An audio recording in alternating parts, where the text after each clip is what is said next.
At the second half of a mostly quiet semester, Ithaca College saw protests on a scale unprecedented in the college's history.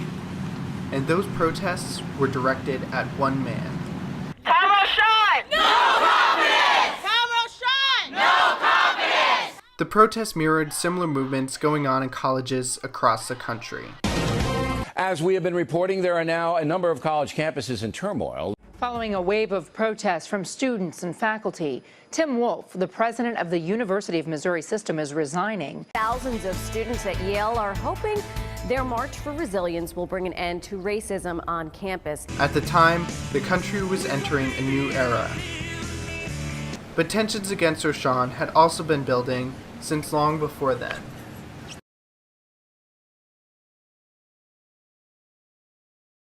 Well, hello, I'm President Tom Rochon. I'm nearing the end of my first year as president of Ithaca College, and I'm nearing the end of less than 2 months here in this new office in this brand new building.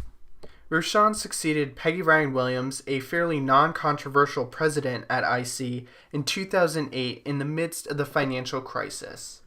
His first semester here was like the beginning of the collapse in 2008-09. He got us through that by admitting a big class, and we had plenty of cash, and so he did a good job of that.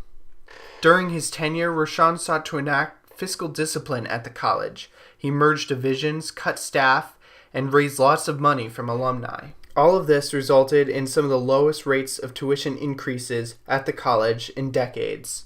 He also tried to reach out to students, occasionally having lunch with them and participating in trendy events. Oh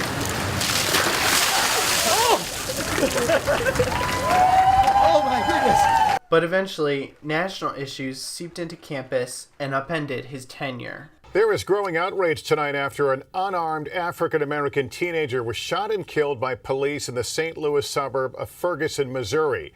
Last month, the man accused of illegally selling cigarettes died as NYPD officers wrestled with him. Eric Garner's arrest, caught on video, led to protests. New York's medical examiner ruled that a banned chokehold was the main factor in Garner's death. It has happened again. Just 9 days after the uproar in Ferguson, a grand jury in New York City has refused to indict yet another white police officer said to have killed an unarmed black man. Peace, we take it to the streets when there. The news of no indictment in the Ferguson and Freddie Gray cases sparked demonstrations on campus. Many students began to vent their frustrations at Tom Rochon, who they felt wasn't doing enough on these issues. I want to express that you have your voices, and I am standing here with you for a reason. And I want to leave it at that. Do you want justice for Mike Brown? You have a voice. Come on and pray. We all stand for justice on this campus. No justice! No peace! No peace! It's Giving Day.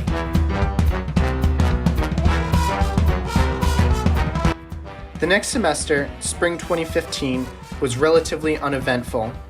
But unbeknownst to Tom Rochon and many others on campus, this was just the calm before the storm. It's IC Giving Day. It's Giving Day. It's Giving Day. It's Giving Day. Did you know it's Giving Day? It's Giving Day. Yes, it's Giving Day. Yes. In the fall of 2015, a series of racialized events took place on campus. The first was an RA protest against public safety after two incidents that occurred during a training session that summer, one in which an officer said he might shoot someone on campus if he saw them holding a BB gun, and another in which an officer said he did not believe there was any incident of racial bias in policing on campus. In October, an underground Jewish fraternity, Alpha Epsilon Pi, sparked controversy with their Preps and Crooks themed party. Many on campus felt the theme was racially insensitive. Some students took to Twitter using the hashtag POC at IC for the first time, meaning people of color at Ithaca College, to express their frustration. Then came the real powder keg. The college hosted the Blue Sky event, which involved a panel of alumni tasked with developing ideas on how to reinvent the college. During the event, one of the alumni, Christopher Birch, made controversial remarks towards his fellow panelist, Tatiana Sai. I had like this savage hunger to make it happen, but it wasn't without learning the risky lesson of balance. One, we have to continue as a university or an organization to bring in kids with savage hunger. I love what the Savage here said. And so if this young, as the Savage sits here, all right. It's a compliment. I'm really complimenting you. Very few students attended the event, but then SGC President Dominic Recchio brought the issue to the forefront in an op-ed he wrote in a student newspaper. It was, in many ways, a call out of the sort of atrocity that happened and the like serious aggression toward on that stage. But in other ways, it was looking toward doing something better in the future. And the responses I got from the administration were not great. They were very upset that I published that. But their chance had been over. I mean, they had had chances to respond to the student body's concerns for so long that it felt like a real breaking point. Protests quickly erupted on campus, headed by the newly formed POC at IC, who blamed Rochon for failing to properly address racial issues on campus. They immediately called for his ouster. Tom Rochon is our leader of this campus. Tom Rochon! No confidence! Tom Rochon! No confidence! Rochon attended some of the rallies against him and attempted to reach out to the protesters, but they were determined to get rid of him. POC at IC has largely refused to engage with dialogue with you or anybody else really in administration. How do you plan to move forward with the things that are in this plan for the Chief Diversity Officer to do without necessarily having their input or that two-way conversation? That is a fair description of their stance, and my personal preference would be that we move forward with their insight. Tom Rochon! Get up on stage!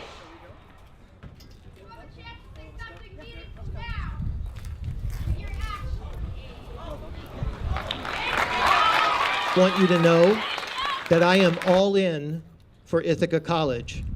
The leadership team of the college. He's not saying anything! He's speaking. He's not saying anything!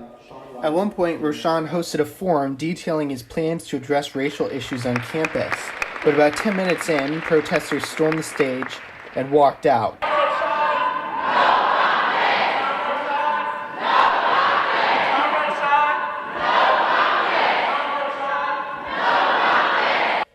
He had over an hour left of his presentation.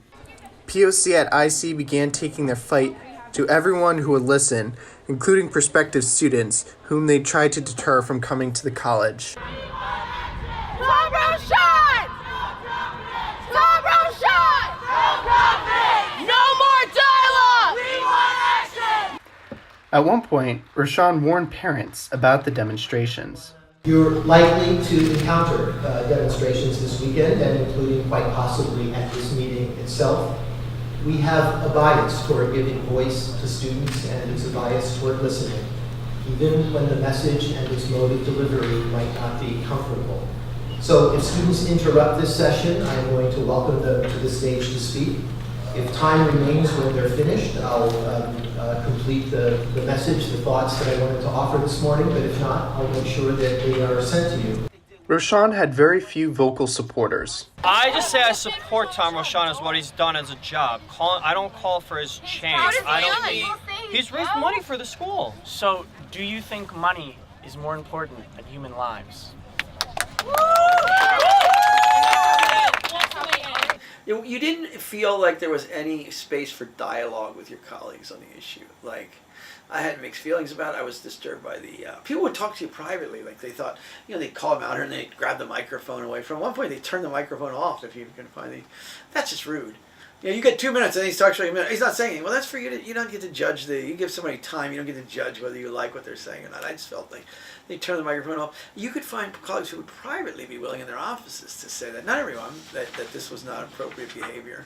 But it couldn't be brought into the larger discourse. Eventually, the student government asked the student body what they thought. About half of students responded.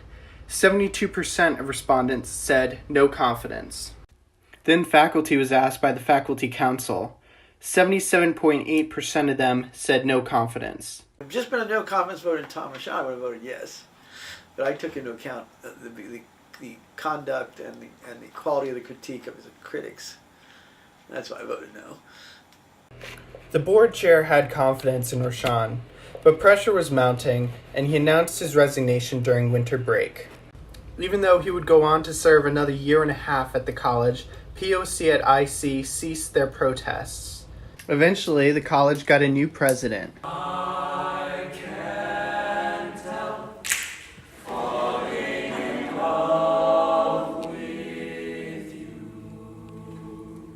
It was almost a love fest at first. Students loved Shirley Kyoto's focus on diversity, and faculty loved the spending increases. But some people eventually found flaws. It never kicked up an ouster campaign like with Rochon, but only time will tell how much staying power she has.